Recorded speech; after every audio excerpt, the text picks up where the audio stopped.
So let's have our final meditation before the channel.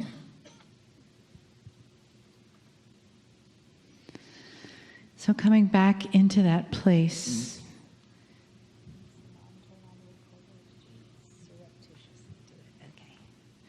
Back into that place of deep coherence.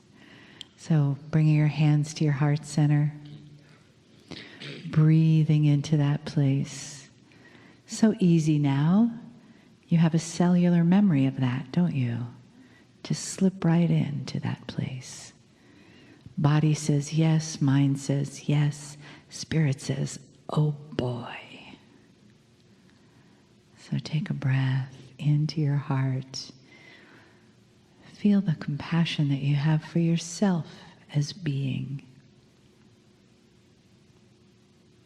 And send that wave of compassion to your future self,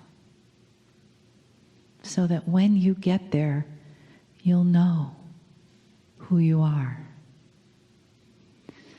And perhaps when you get there, the entourage of Kryon will be waiting. Perhaps when you get there, the star mothers will also be waiting. Your family will be ready for you. They will cast a net of compassion, and they will pull you towards your future self in a different way than the usual way that you go into the future. You'll walk towards yourself with a wave of compassion, with a wave of appreciation for who you are, why you're here, and why you are here right now to be loved and to be honored. Greetings, dear ones. I'm Kryon of Magnetic Service. It is the end of the day, the end of the meeting. And for those who are just listening and not here, there has just been an exercise. It's an honoring exercise where, a few at a time, you look into the eyes of each other and realize you're one.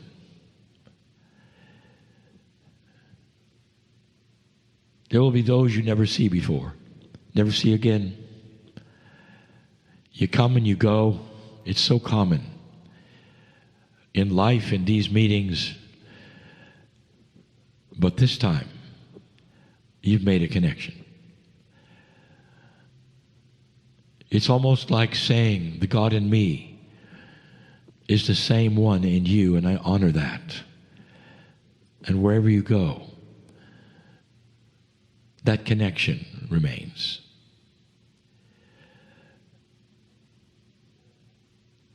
I want to talk about something. It's a connection that remains. 1 week ago, we gave information about something we hadn't been specific about before. It's about a new energy on the planet that is designed at this time to help you. Specifically, to help old souls in transition. The transition is between old energy and new energy while you're alive. It's something that most don't even realize is available. For it's a new paradigm that has not really been thought about before. It's not the way it used to work. We spoke about the fact that old souls on this planet right now are not here by accident. They are indeed here on purpose. For the ones who wish to have that spark of awareness and start to realize that there's more, that there's going to be help for them in ways that they don't expect. And so in order for me to set the stage, dear ones, I want to give you an example, a metaphor.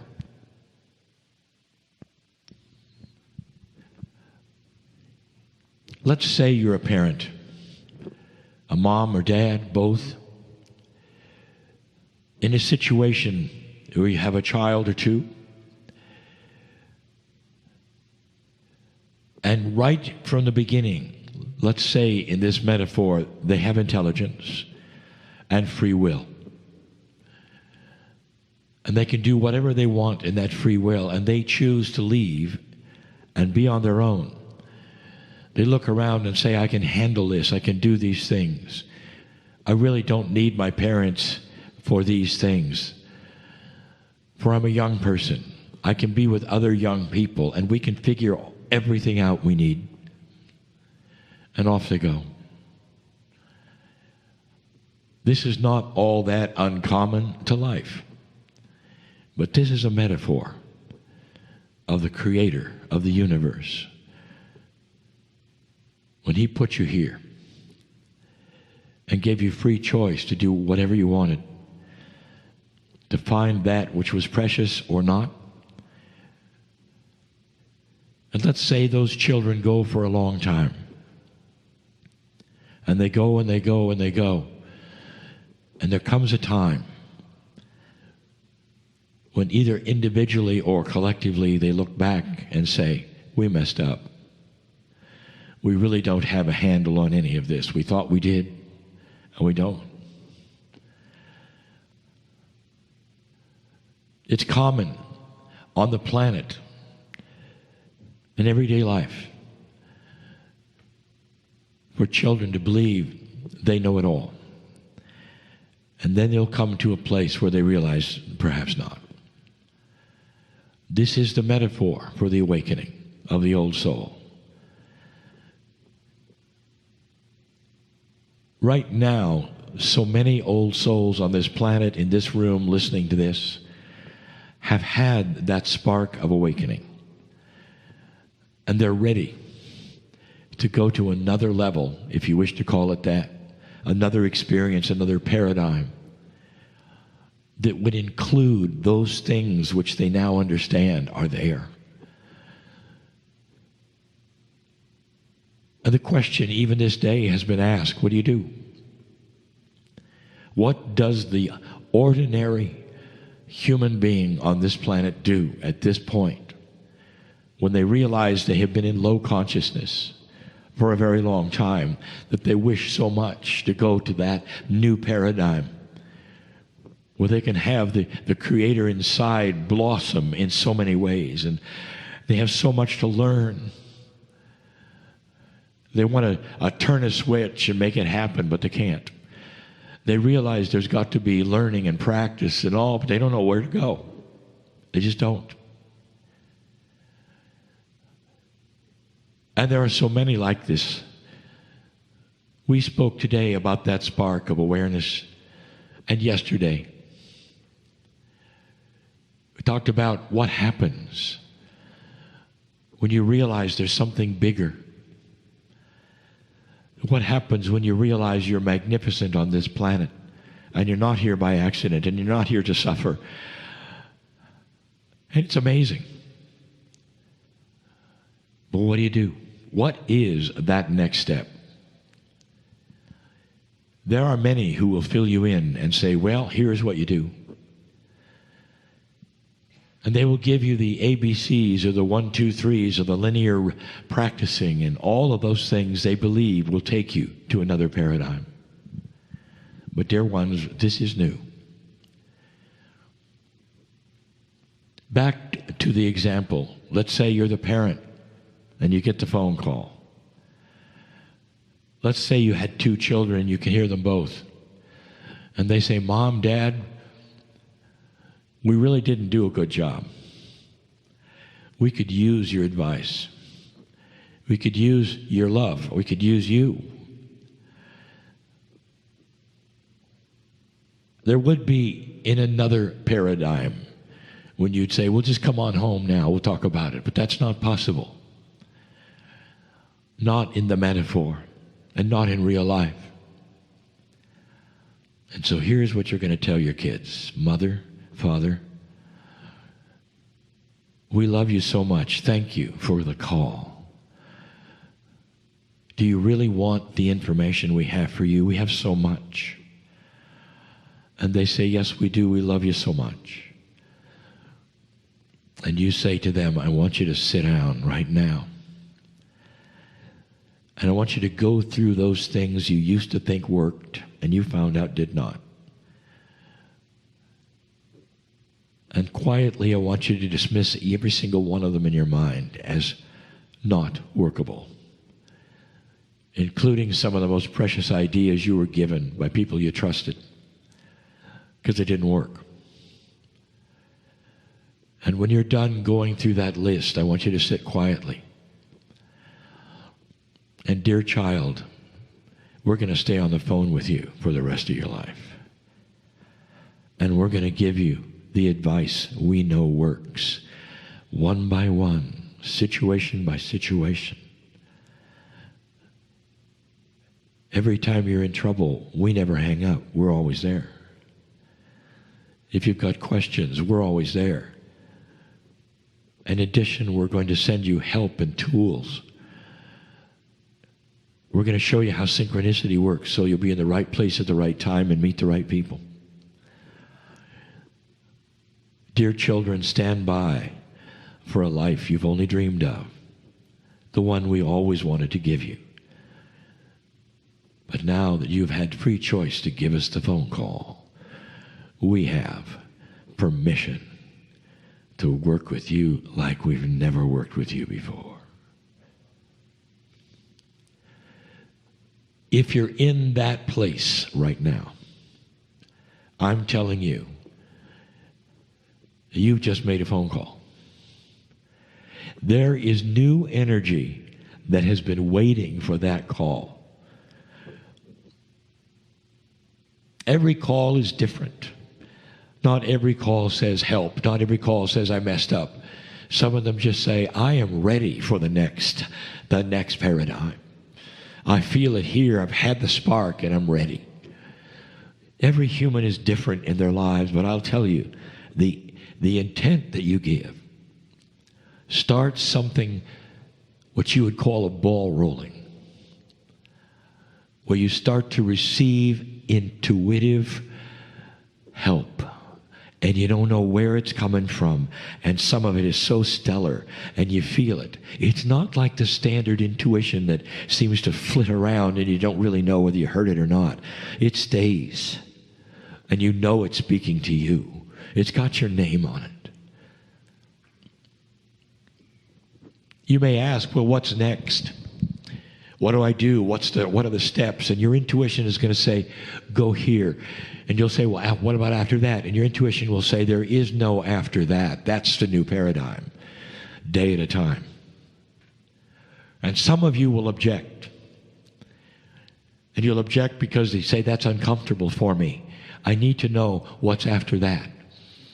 And the voice on the phone so sweetly and compassionately will say, dear child, get used to this new paradigm because we are holding your hand. Don't worry about it. We'll tell you when you need to know every single day where your abundance is coming from, where your meals are coming from, where the projects are going, where to go, what to do, how to be. So you're safe. And they'll say, our love is with you so much that at any time you want, all you have to do is sit down and ask, and we'll be there. And you'll hear the voice in your head, in the intuition, that'll say, we're here. This is new. And it tells you about something that is going on this planet. An awakening, new gifts, new tools, new paradigms to advance that which is what we would call the evolution of consciousness in humanity. We speak of the old soul specifically because the old soul have the ability to glean, pull on, mine the Akash, because they've been here and done that and know how things work. And so when the advice and the intuition comes forward, the old soul will be able to remember things and implement things and work with things that those on the planet for the first time may not know. So the old souls are the key to the advancement of the human race, and it's worldwide. Worldwide. It doesn't matter what country you're in listening to this. This is the Creator who's going to work with you in ways that you never ever dreamed or imagined. Consider for a moment. You make that call and you hear that beautiful, loving voice of the Creator in whatever way you can imagine. And the first thing you hear is, "I'll never hang up." Now that's beautiful. And you need to hear it and know it. And understand that you'll never be alone means that. That you are never alone means that. And that Spirit stands by to work with you in whatever speed is appropriate for your personality and your comfort. And that's what you would do for a child. There's going to be more. But some will say, could it be really that simple? The simplicity comes in the action of understanding. The complexity to come will be you implementing the miracles that are going to happen. Indeed, there will be learning. Indeed, there will be practice. But you'll smile all the way through it because they're still on the line. Gone is the idea that an angel will show up and tell you something and leave, and you're on your own. That was the old energy. That doesn't take into consideration even the word ascended, which is where you're going. The ascended human being is the one who ascends past the old energy into one they do not understand, that's filled with sacredness and are not afraid. That has to be the old soul. For the new souls on the planet truly don't have that maturity, not yet, but they will. They will. They will, because they're going to watch you do it. I'll explain more as we go, but this is the simplicity. This is the metaphor of how much you're loved and what might happen next to those in this room and those listening to this message that you never thought would happen at this point in your life. Go from this place having released the things that need to be released, where you have the maturity at this point to do all of that and more. And so it is. Okay? Great. Monica? Okay. Wow. Do I have to stand up? No. Okay. Hi, Kryon. I'd like to ask you, when is anger appropriate? When is anger healthy? I think about Jesus, and he got angry at times. And then I think about the Dalai Lama, and he doesn't get angry. When is it appropriate? I can tell you what Kryon has said, that anger is never appropriate. About Jesus, this is the report. Whether he got angry or whether he just held a line, or whether he really went in there and threw off those money changers, and got angry and yelled at them, or whether he just started moving the stuff away, or who knows? And those are the reports. By the way, the reports are different from different places. Kryon says that anger is never appropriate. And there's other things you can do. And we had this discussion before, and I'm glad it got to this. And Amper stood right up and showed the same kinds of things. There is a different energy that comes with compassionate action. And that is a phrase that Kryon has used so often, compassionate action. But you get to a place where you normally get your buttons pressed, and I have too, and you get to that place, and I don't get angry anymore, ever. I get disappointed. And I usually find that there are things that I can do in that disappointment to either correct the situation or solve it somehow. Sometimes I have to solve it for myself. and then it seems to solve it in the other area with other people. Now, I told you this morning, just when I started, that's whole thing about, going home and facing the relatives, and you may be around a table and they're having drinks and all like that, and so they start in on you. Seen any space creatures lately, Lee? And all they're doing is trying to make you feel stupid and dumb because you believe in crap. And that's the whole thing. And that used to push my buttons. It really did. I feel I'm doing okay in work. And so then you're with family who should love you. And they're pointing the finger at you and trying to do this. And I've had those buttons disengaged. And now they cannot get to me. Nobody can in that way anymore. I can have somebody stand in front of me and call me names, and I have. Especially on an airplane when they find out what I do. And I have to sit with them, sleep with them, the whole thing for 9 hours. And what you have there is they can't get to me. I will be so disappointed that happened, but the anger never pops up. And I found my reaction at that time, what I do there often tempers them. It's just so fascinating what this does. And I know that why you're asking, because of the one thing that you have had happen. There probably are different ways, and only you know what that would be. But honestly, the answer Kryon gives is anger is never appropriate again. Anger leads to action that is inappropriate. And that, if you want to take it on a bigger scale, anger leads to war. The disengaging is what we're studying today. And there are so many different ways of doing it. It took me a long time to disengage that button that would be pushed like that. But I practiced. And you can practice in minor things as well. But I'll tell you, the more you practice, the better you get. The better you get, you really do.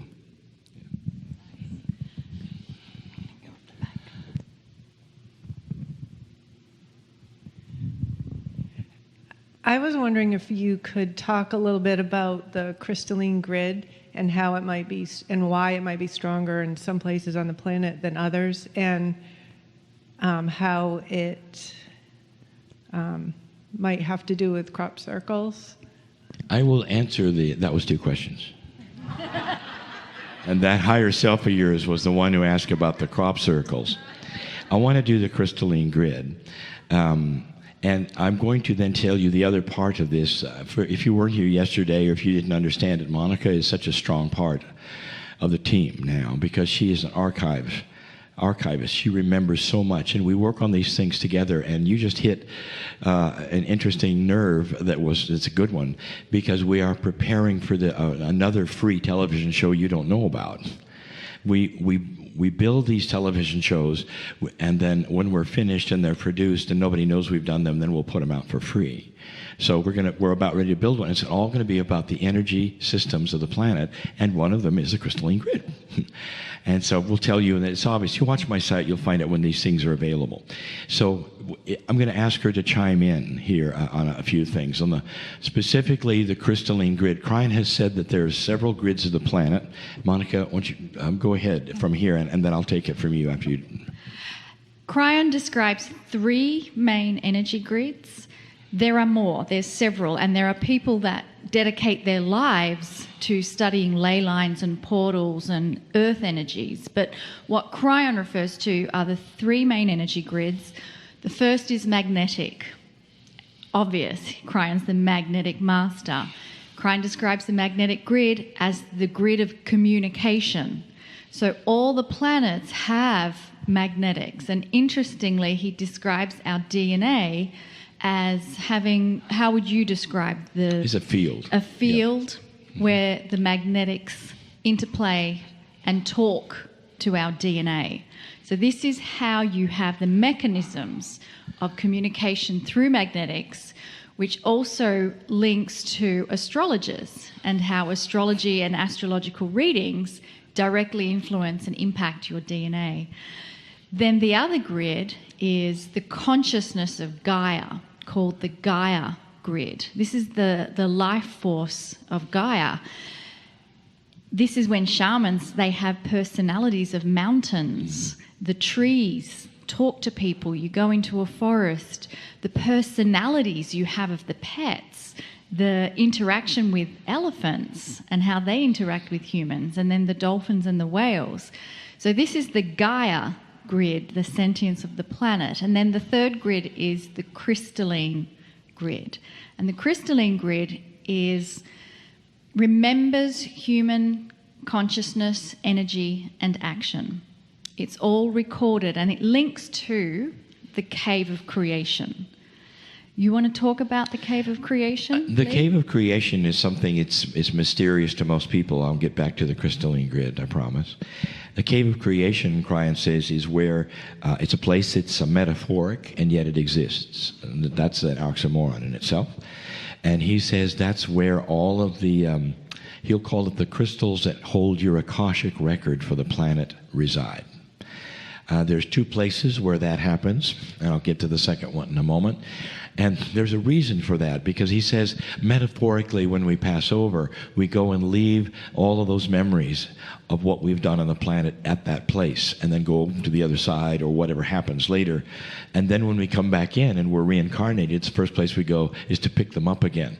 Now, I think all of that is metaphoric. I don't think the soul actually goes to a cave and does something, which is very typical of what Kryon says. I've always felt that's a way of Kryon saying that your Akashic record is what you should be worrying about, not worrying about, but concerned about, is what happens here on Earth.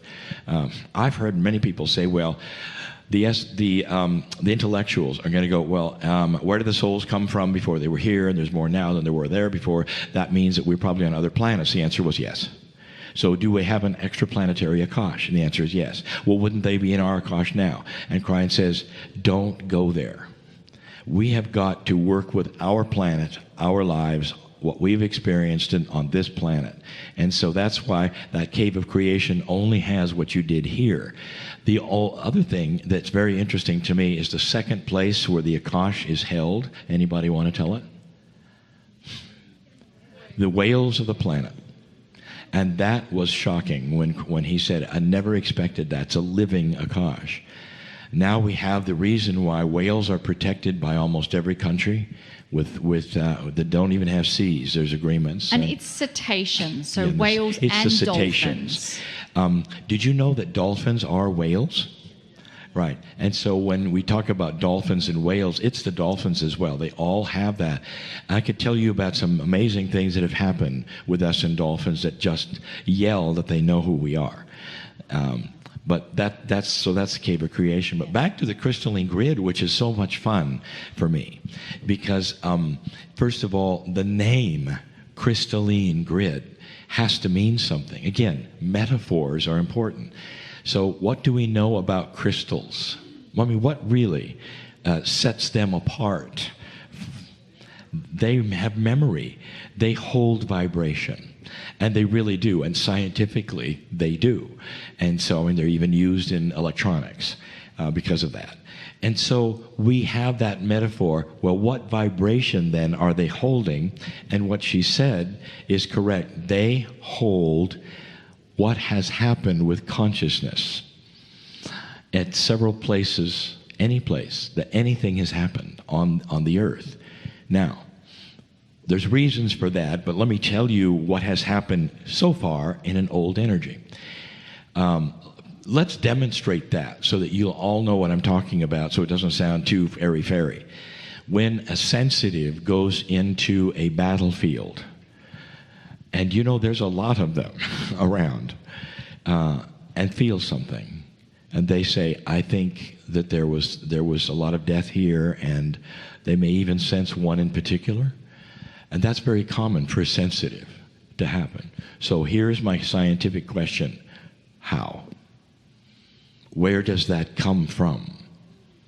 And the answer is the crystalline grid, because it remembers it. So a graveyard, a battlefield, things that happen, I can just imagine. I won't go near the 9/11 site for a long time. And it's not that just I grieve. It's just because I don't want to sense that. I just don't want it. And that's because I know what the crystalline grid does and what it's like. And that's why there are so many people there who go there just to observe and end up crying all day. I mean, it just gets you here when things like that have happened. Well, we have that all over the planet. So you have a remembering grid.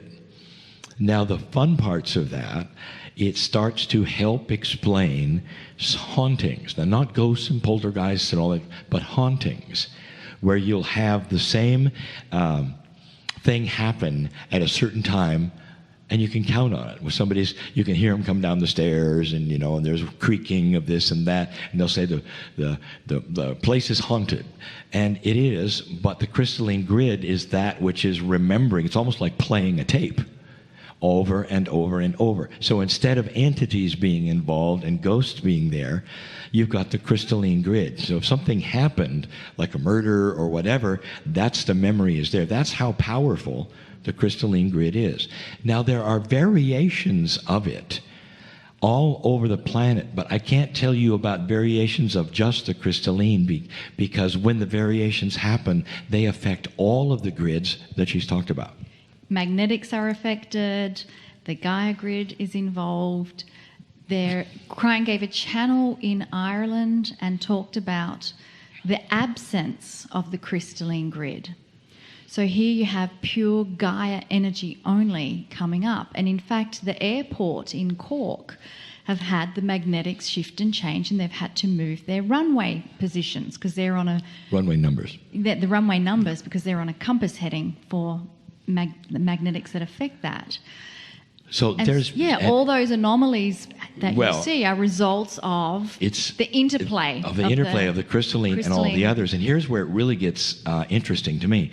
And that then starts to explain those things that are anomalies. And Ireland is one of them, and I'll tell you about that in a moment. But the Devil's Triangle is the other. Well, Bermuda Triangle is the other name. Bermuda Triangle is another. They all know that. Yeah. So what you have... Well, I'm talking to a global audience. Oh, here. I forgot. I forgot. That was true. That's right. So what you have there is an inner... where they overlay in certain ways that things start to... like the magnetic grid itself in those areas is all screwed up. And that's known because the pilots will know who depend on magnetics. Don't fly through there if you're only on magnetic compasses. Pilots don't use magnetic compasses anymore. I mean, they have all kinds of ways of flying now, so that's not an issue, and they fly through all the time. But if that's all you had, especially if you're going to navigate with a boat or something, it'll spin because the magnetics are everywhere. And there's more there too that's odd.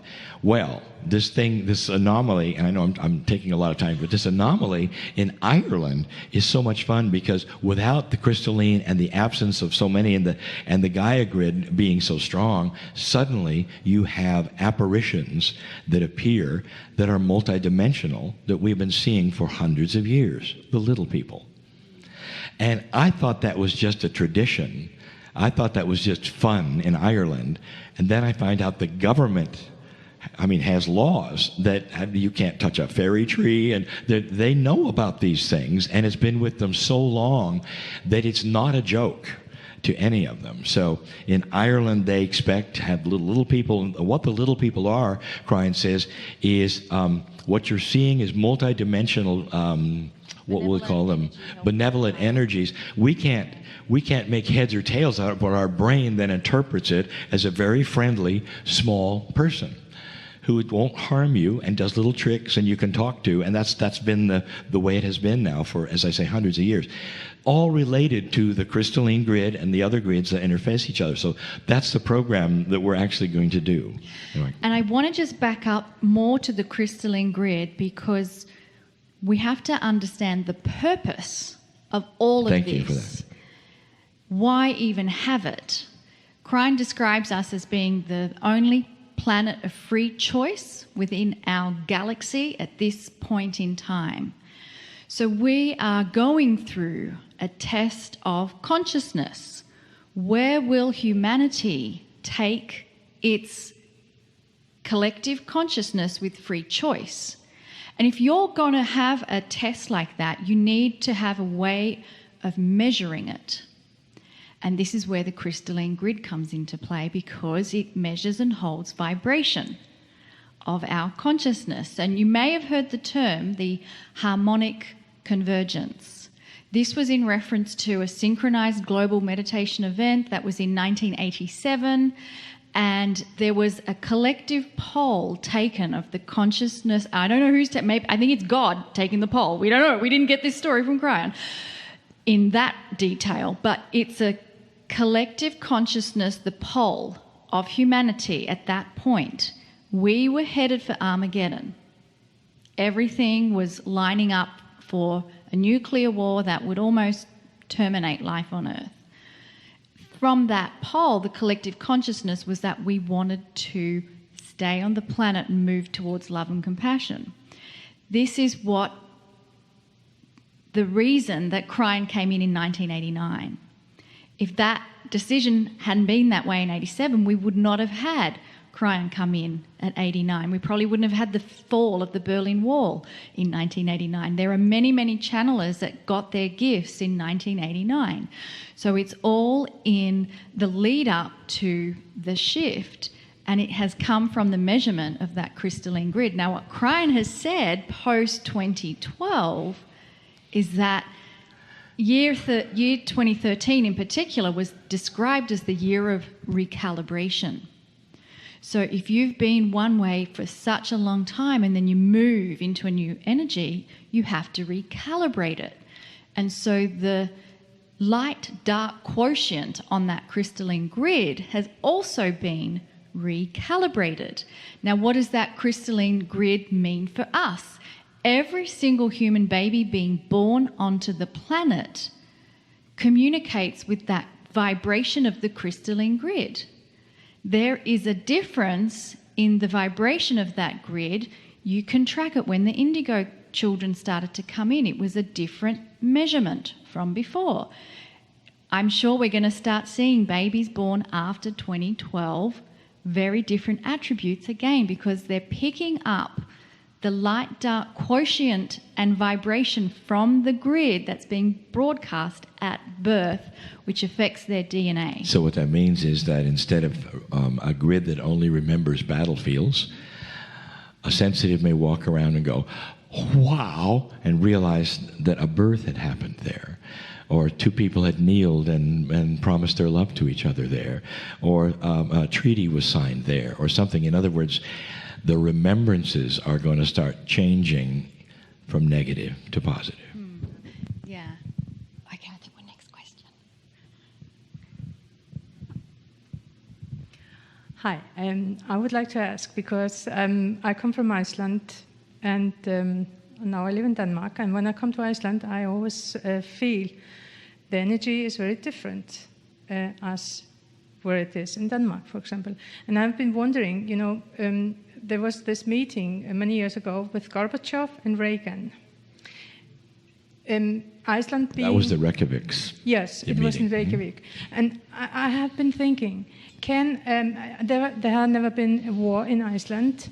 If you have a location that is with more clear crystalline grid, can that affect the way people communicate or negotiate? Can I tell you something that I always felt when I heard they were going to Reykjavik? I'd never heard of it. And I wondered where and why. And then I saw it was in Iceland. And I thought, is that just because it's neutral? I mean, so is Switzerland. I mean, we're all polarized in the Cold War, and Iceland was as well. Yes. So why in Iceland? Now I'm starting to realize that what you're saying was probably absolutely true. Yeah, the energy. Seemingly by accident or synergy or whatever you want to call it, they went to a place where the magnetic grid is very different. Now, I know, take a look at the northern lights that you have and all of the activity that's there. It's different. I think it was more commensurate to their decisions. And when I saw that on television at Christmas time. I watched them shake hands, and I said, this is different. That leader is different. This whole thing is different. And that was really the beginning of then what happened later in Russia. I think you're totally right. And would I be correct that Iceland is quite close to Greenland? Because there is a knoll, that's one of the 12 major knolls in Greenland. And people ask, where do I go to get in touch with the knoll or the node on the planet? We want to put a pinpoint mark on a map and say this is the point. But Kryon says when it comes to those nodes and knolls, the region is affected and you can't just do a pinpoint. So Iceland is also feeling those energies of the knoll that is in Greenland, which is pure Gaia energy, a Pleiadian home, Pleiadian time capsule. I think that is also linked and related. So,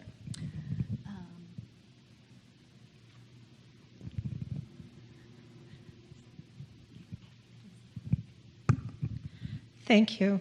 When I lived, this really isn't about me, but when I moved to outside of Philadelphia about 15 years ago, I started doing this thing in my sleep. When I would come back to consciousness, as soon as I closed my eyes, I would see this grid and,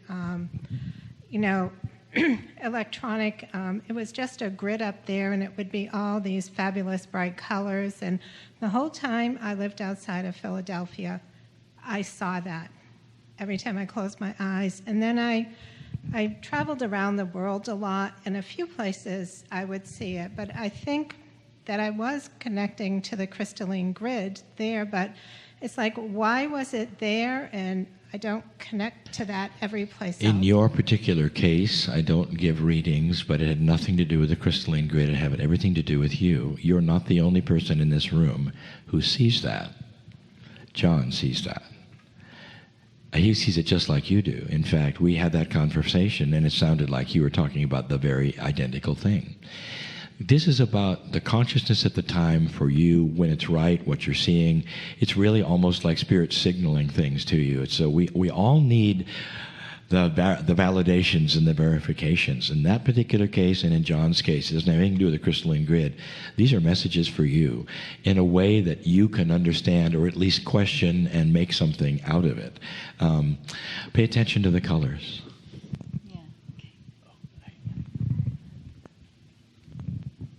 Good to see you, Lee.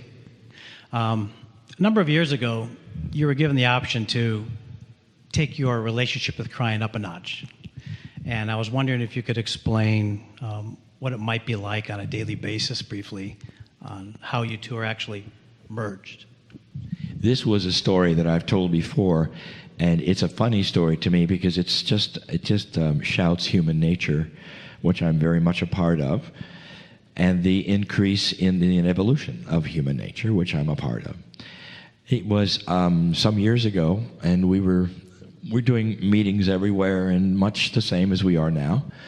I was pleased with where this was going, and I'd written another book and all of that, and nothing was wrong or whatever. And in the shower, I clearly hear, "Are you ready to go to the next level?" And my reaction was, "Oh, I thought I was at the highest level." And I'll always remember that because that is so human, isn't it? I mean, I'm just admitting to you, it's not as much ego as it is, I thought I was okay. You know? And I asked, the first thing I did was get out of the shower because I didn't like the message. And then I got back in.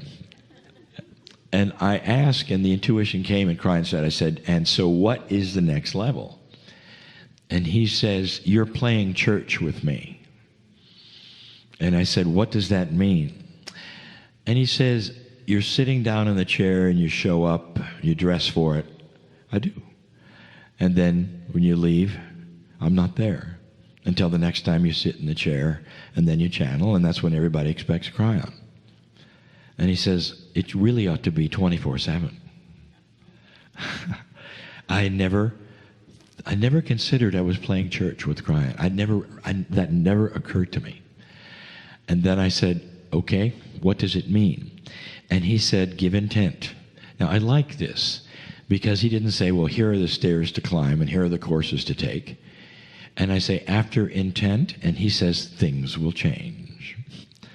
And they started to.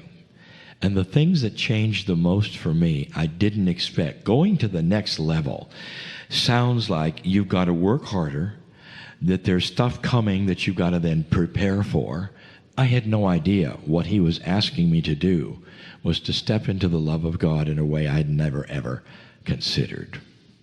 And things got so much better. But it also changed my perspective on everything eventually. It took 2 years. But then I started seeing people differently. Everyone was going through what I was going through when I'd see them on the street. No matter who they were or what, I realized that they were on earth the same as I was, figuring out the puzzle. When I started traveling to foreign countries and all of this, it was so profound because this is the way I felt to everybody. And that's why I treat people the way I treat them. There's a hierarchy that is built in, that your parents give you, your society gives you, or whatever, of who you talk to and who you don't and how you say things. Is that all right to say? I mean, it's there. And you can say, well, I'm not aware of it. Yeah, you are. We really, all of us are. And it comes from our parents, and it comes from society, and all of this. And all of that just disappeared. It just went away. And everybody was in the same bag. And that's the first thing. And then I started receiving information out of channel. And that was cool, because it helped me write the more profound things in the books. I also started getting advanced information about what the channels might be like. That helped me because the channels got better, because I was more prepared emotionally if we were going to have a channel that was emotional. So you see what happened there? It changed me. So I'm not sure my work reflected that, because there wasn't any demarcation point where Kryon suddenly got better. But there was a demarcation point where Lee got better with Lee. And that's what I teach. And that's where all of us are going. That's a 24/7 relationship to the Creator. And that's what we strive for. That's the answer to no anger. It really is. You won't go there because it's just not in your program. And you don't have to then decide or have your buttons or where are they or anything else. It's just not there. That's the answer. Oh, thank you. Thank you. I didn't know I got one of these. Kryon, we're addressing Kryon now. You speak for spirit. Does that include the transcended masters? Does that include, we could name them that we know, but when you speak Kryon's intelligence, does that include the intelligence of Saint Germain and Jesus and the Avatar? It does, John, because Kryon is, first of all, he said, I've happened to give myself a name, a funny one, to get your attention. Number two, he said, you still think that I'm linear because I'm one, but I'm not. I'm a group. And he said, so are you when you're not here. All right? And that group is a group from the creative source. The creative source represents all humanity and non-humanity. Creative source represents every tree and every animal and every ascended master. So that is where you get that messages that feel the way they do for you.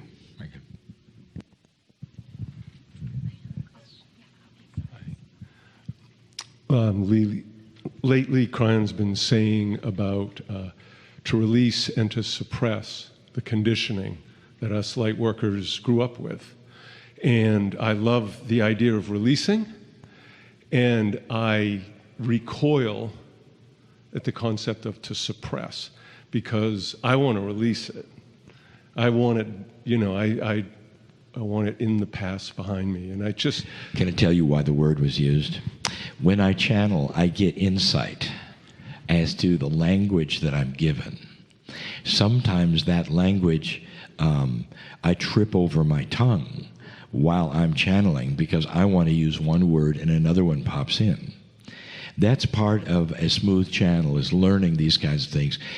Marilyn will tell you the same thing, and we have discussions about what is said and how it is said and these kinds of things.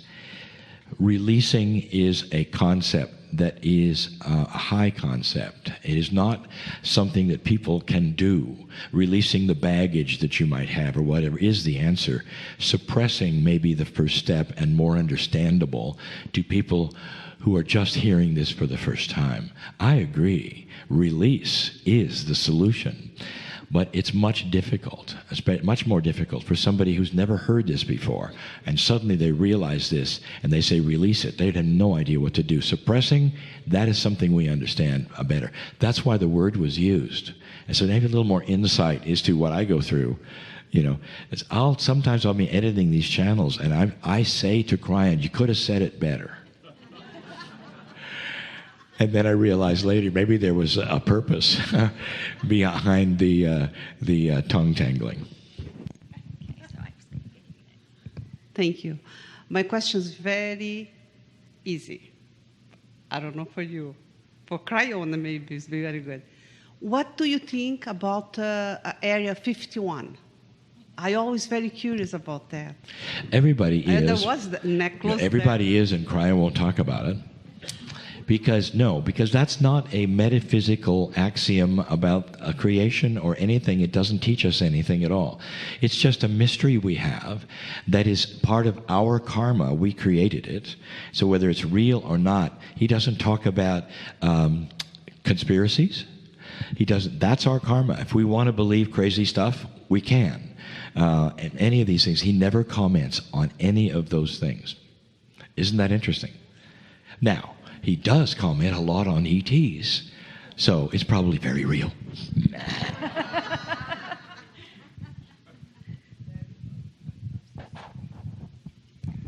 Regarding what Kryon was mentioning yesterday about the spark, I had a certain event occur to me, and it occurs at a lesser degree afterward, but it was life-changing for me. I was in my spiritual progression, in my meditation, during some music rehearsal.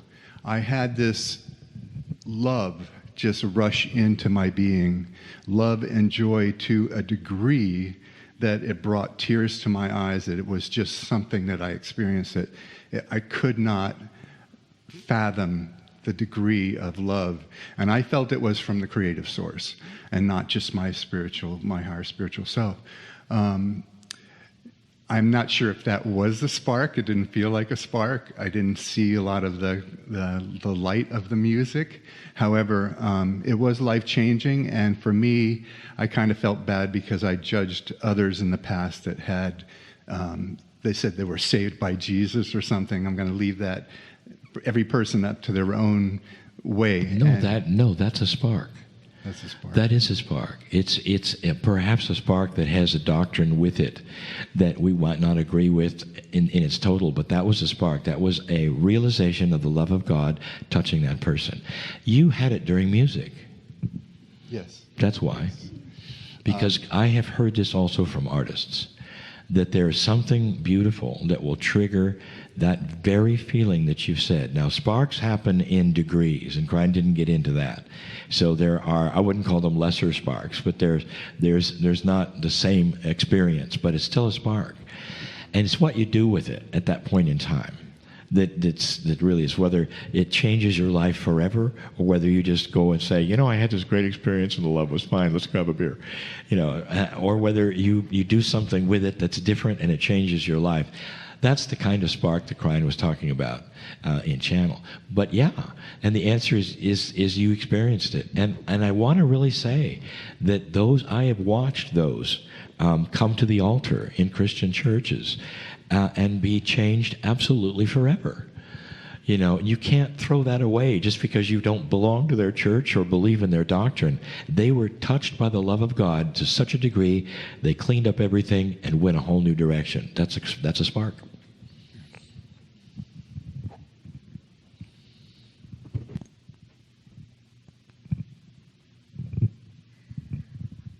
So I've had this question since yesterday, and I've noticed a lot that a bunch of people have been speaking about the whales and even the spirit animal, the tarantula that was mentioned earlier today, and how we as humans have, I don't know if it was 23 something chromosomes different than other creatures on our Earth. So I was wondering and we also talked about instincts and how animals have different instincts than us. And so I guess my question would be,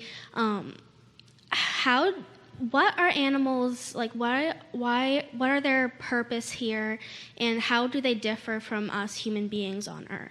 The animals, according to Kryon, and Monica has some things to say on this because it's part of her past as a park ranger in Australia for 15 years.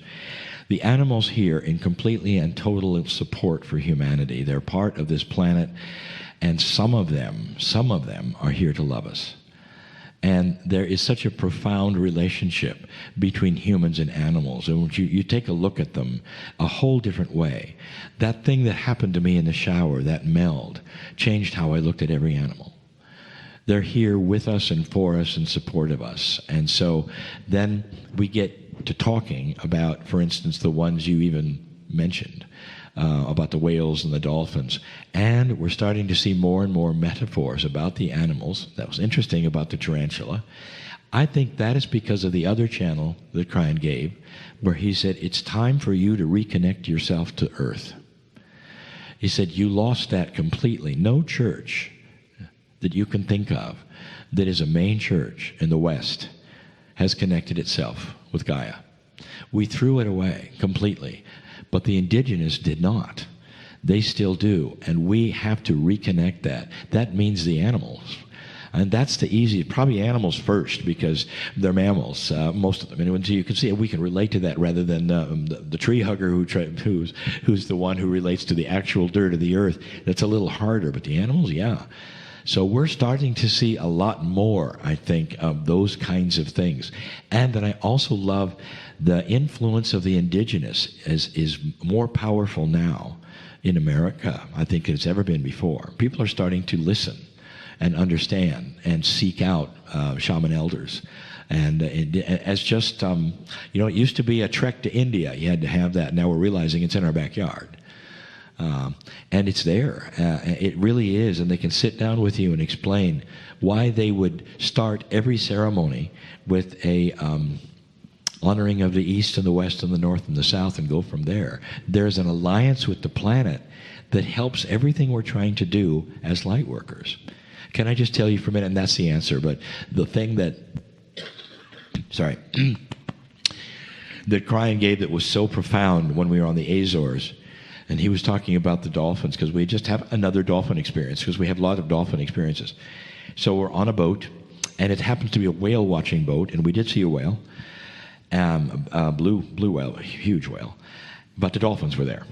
And the interesting thing about them, this whale watching boat, we were all in the back in these tiered seats where everybody sits and watches for the whales, and nobody's in front. And so when the dolphins appeared, the first thing we realized is that many of them had babies. Now, first thing we know in nature is stay away from an animal that has a baby, because they're so protective. A bear or a moose or a deer, and they won't, they're dangerous if they have a cub. A lot more dangerous than otherwise. That is a given. And here we see the animal in the ocean who's actually steered to where we are to show us their children. To me, that is just astonishing. Then I realized something. They were dancing and playing because we were oohing and awing and going, yay, and singing, and they were dancing. Not one of them was in the front. They all knew where we were. That shows you a connection of consciousness. And then there's others who, we have Sea Captain in here, who has seen whales, detour and come and check you out and say hello and leave and things of this nature. And then the other thing, in the Azores, that was a whaling community for hundreds of years or so. And I can't tell you how many whales they killed, and the factory is still there and all that. And they stopped 20 years, I think, or something like that ago. And so instinct would what? It would tell whales, stay away from this area because that's where they kill us. They didn't. They're back. Now that's counterintuitive to instinct. They're all back, and we look for them and we find them.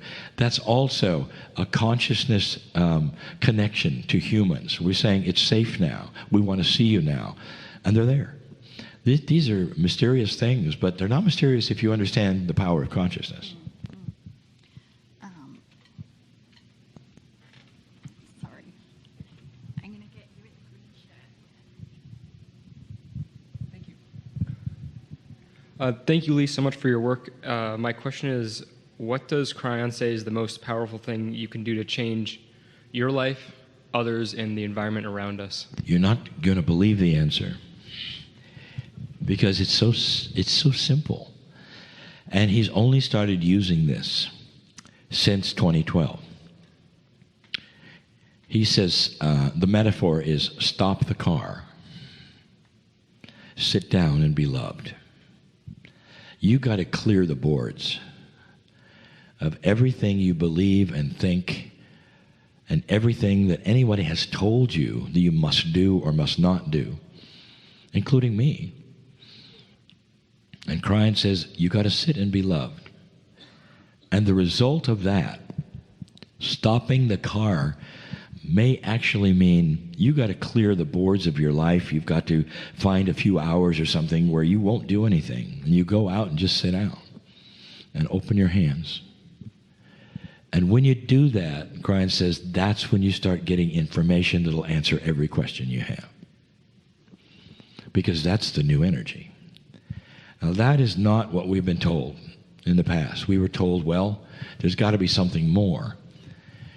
And there isn't. At this point in time, we are oblivious to new kinds of energy that is sitting there hovering over us, ready to help us if we'd simply stop for a while. And that's when the intuition kicks in. You know, when Marilyn teaches how to channel, and she's going to do that tomorrow, she hasn't said it. You know what the secret is? You know what channeling really is? It's a stream of intuition. So this is she's teaching you to combine the pineal, the brain, the heart together, listen to intuition in a different way. So it's all about the connection you have to God inside. That happens when you stop and listen. That's when the intuition starts to give you the answers that you were fighting to have as someone who is overthinking it or over-intellectualizing it. That's fairly new. And that has, Kryon says you can channel about it tonight. Okay, good. It really has to do with new paradigms for all of us. And so that's the best answer I can give you on that one. We have time for one more question before the break. Thank you very much. My question is, you said when people pass, part of them stay here with family and the rest go beyond. And we're learning here and trying to get better. How about over there? Are they learning also?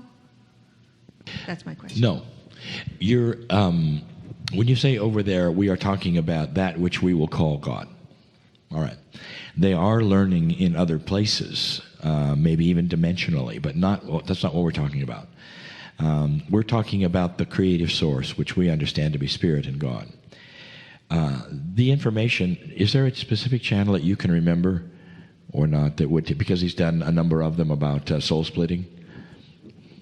Okay. They're all over, and you look for something maybe entitled soul splitting if it's there.